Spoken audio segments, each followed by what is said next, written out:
An on-screen pop-up message will alert you when it's time for cleaning. Follow the prompts on screen. If you need to perform the clean cycle manually, first access the settings menu by touching the cog icon on the upper right of the screen and select the clean cycle. Before you start, empty the drip tray and reinsert it. Then, to commence, insert the single-shot basket into the portafilter.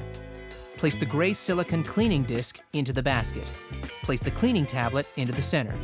Insert and lock the portafilter into the group head, and select the right arrow on the screen to continue. Then, press Start.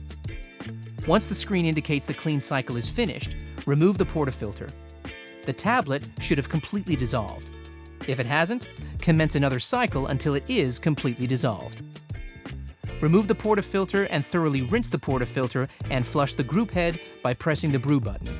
It is recommended to flush the group head for 20 seconds.